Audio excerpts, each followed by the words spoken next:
Ndiyo, nadhani tunapoizungumzia Guinea Bissau tunazungumzia nchi ambayo kwanza imepata uhuru mwaka 1974 kutoka kwa Wareno, lakini tangu kupata uhuru tumeweza kushuhudia mapinduzi manne ambayo yamefanyika, lakini sambamba na hivyo kumekuwa na majaribio 17 ya mapinduzi. Ukiachana na hivyo kumekuwa na vita ya wenyewe kwa wenyewe moja.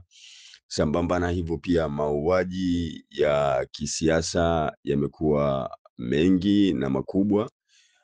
Kwa hiyo ndo taswira jumla ya nchi ambayo tunataka kuizungumzia. Kwa hivyo tangia wamepata uhuru, unaweza kuona namna gani nchi haijatulia, lakini imekuwa na ushawishi mkubwa sana wa kijeshi, kwa maana kwamba ule uongozi wa kiraia tangia kupata uhuru haukuweza kupata namna njema ya kujijenga.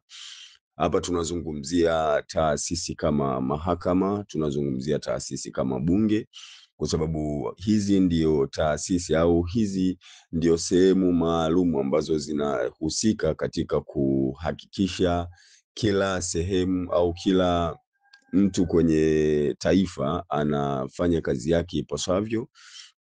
Kwa ujumla tunaweza kusema hawa ndio wanahakikisha usawa na usalama pamoja na uwiano wa nguvu ndani ya nchi. Lakini sasa kwa muda ambao tangia wamepata uhuru mpaka hivi tunavyozungumza, hawakuweza kubahatika kutengeneza huo usawa, na hizo taasisi ambazo zina nafasi kubwa katika kuhakikisha taifa linaenda vizuri, kwa kweli wamekuwa hawana nguvu. Sasa linavyokuja hata jambo la rais mwenyewe ambalo wakati anaingia madarakani kulikuwa na sintofahamu ambayo mahakama pamoja na bunge vilionyesha kutokuwa na nguvu ya moja kwa moja. Tangia mwanzo walionekana kuenda pamoja, walikuwa wanahitilafiana. Sasa kwa hayo yote kutokea, inaonyesha jinsi gani kiongozi aliyekuwa madarakani alikuwa amekiuka baadhi ya, tunaweza kusema baadhi ya patterns ambazo zilikuwa zinamfanya yeye aweze kutengeneza uongozi wa kiraia. Lakini changamoto imekuja kutokana na ukweli kwamba huo udhaifu ulikuwepo tangia mwanzo. Kwa hiyo chochote ambacho amekuwa akikifanya ni kuweza kudhihirisha au kutengeneza mwanya wa jeshi kutokea kama mchezaji mkuu, kwa sababu kuna mahali bunge pia lilishindwa kunyoosha au kumkosoa rais pamoja na mahakama. Kwa hiyo ikafika mahali rais akawa na mamlaka makubwa sana, lakini pia alipokuwa akitaka kufanya mabadiliko ambayo yanaweza kuleta tija, bado uungwaji wake mkono ulikuwa ni duni kutoka kwa hivi vyombo vyote viwili. Kwa hiyo hii mipasuko tangia mwanzo imetengeneza mwanya wa jeshi kutokea na kupita katikati. Lakini historia pia inaendelea kusisitiza kwamba hii mipasuko imekuwa ina nafasi kubwa sana kwa kuwafanya watu kushindwa kuja pamoja kama taifa. Lakini pia sifa nyingine ambayo tunaweza kuizungumza, Guinea Bissau inasema kuwa ni kitovu cha wauza madawa ambao wanaitumia ile kama mlango wa kuingilia nchi za Ulaya. Moja kati ya biashara ambazo duniani zina pesa nyingi sana, na hawa watu wanatumika kwa kiasi kikubwa sana kufadhili kampeni, wakati fulani kuhakikisha wanaingiza madarakani serikali wanazozitaka wao, wakati mwingine kuzitoa madarakani serikali ambazo wanahisi hazitetei maslahi yao. Kwa hivyo panaweza kusema juu kwamba pengine ni maslahi ya wananchi, pengine kuna hali duni za wananchi, lakini nyuma ya pazia kunakuwa na ajenda za siri ambazo zinaendelea. Kwa hiyo kuna hiyo ya wale wabobevu au wafanya biashara wakubwa wa dawa za kulevya. Inasemwa hao wana nafasi kubwa sana ya kuweza kuhusika. Lakini ukirudi nyuma tena, mtawala ambaye ni Mreno ambaye ndiye alikuwa mkoloni pale.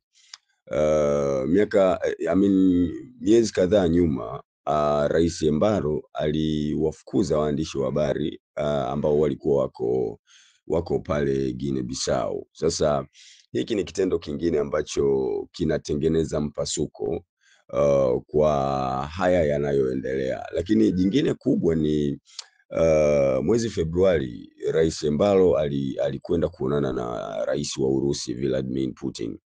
Sasa huu mtiririko kumekuwa na ushindani kati ya magharibi na mashariki, viongozi wengi wa Afrika wakionyesha kuwa karibu na Vladimir Putin, rais wa Urusi. Imeonekana kuwa ni mwiba na kutengeneza mpasuko, lakini kuwatia mashaka zaidi watu wa Ulaya pamoja na Marekani, kuona kwamba pengine ule ushawishi unakwenda kuwa duni. Sasa haya mazingira yote yanatoa taswira ya namna ambavyo mapinduzi yametokea Guinea Bissau. Sasa hatuwezi kuilinganisha na Tanzania kwa sababu uzuri wa Tanzania ni kwamba tuna taasisi ambazo ni imara zaidi.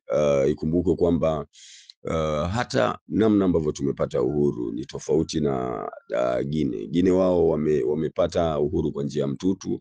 Kwa hiyo hata kile kipindi cha wao kutengeneza taasisi imara, kusema kweli, walikosa na kusababisha jeshi kuwa na nguvu zaidi kuliko uongozi wa kiraia. Sasa kwa Tanzania nadhani kazi kubwa ilifanywa mapema tu wakati tumepata uhuru. Baba wa Taifa alijitahidi kutengeneza hizi taasisi, kila moja kuwa na nafasi yake, na uongozi wa kiraia kupewa nafasi kwa kiwango kikubwa sana. Kwa hiyo nadhani wanatakiwa kuendelea kujifunza, na sisi tunatakiwa kuendelea kuimarika katika hilo ili kuleta mafunzo zaidi kwa watu wengine na serikali nyingine ambazo ziko madarakani, kwamba lazima jeshi lihusike katika kusimamia ubadilishanaji wa madaraka katika namna njema, ili kuhakikisha uongozi wa kiraia unakuwa ndio njia pekee ya kuweza kuyatoa mataifa, lakini pia kutengeneza ile tunayosema utawala wa kidemokrasia. Sasa kwa namna ambavyo Guinea Bissau imefanyika, unashindwa kuelewa hasa nini kinakwenda kutokea, ingawa hii imekuwa sifa ya mataifa mengi ya Afrika Magharibi na mataifa mengi yanayoizunguka Guinea Bissau na pembezoni mwake.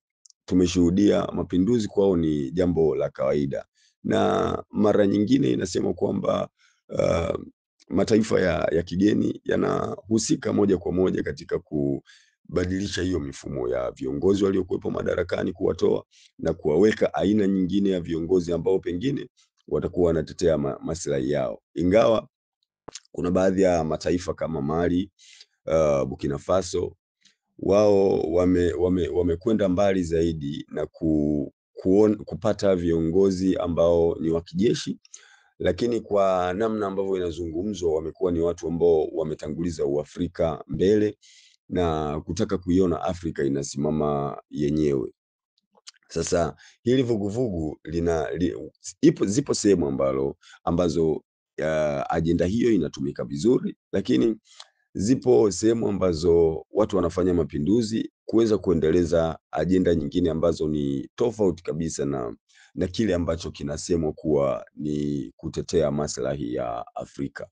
Kwa hiyo katika ujumla wake tusubirie tuone matokeo yatakuwaje, kwa maana ya uongozi wa kijeshi tayari ushakuwa madarakani. Tuone itawachukua muda gani kuja kuanzisha mchakato mwingine wa kuweka uongozi wa kiraia madarakani, lakini pia tutaona wachezaji wengine, kwa maana wahusika wengine wa nje na wa ndani, ambao katika namna moja au nyingine wamehusika katika kutengeneza huo mchoro na hatimaye pengine kulirudisha taifa katika namna yake. Lakini kimsingi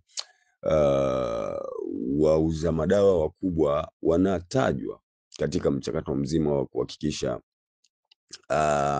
hili jambo linatokea, kwa sababu panapotokea machafuko, panapotokea vurugu wakati fulani, inawasaidia wao kuweza kufanya biashara zao kwa utulivu, lakini pia wakati fulani inawasaidia wahusika wengine wa kimataifa kuweza kuingia na kujaribu kupora rasilimali zilizopo ndani ya nchi husika, lakini pia kuendeleza ile dhana ya kutokuwepo na amani, machafuko, ili makampuni makubwa ya silaha yaweze kuingiza silaha na kufanya biashara na hayo mataifa husika. Kwa hiyo hiyo ni taswira jumla ya kilichotokea Guinea Bissau.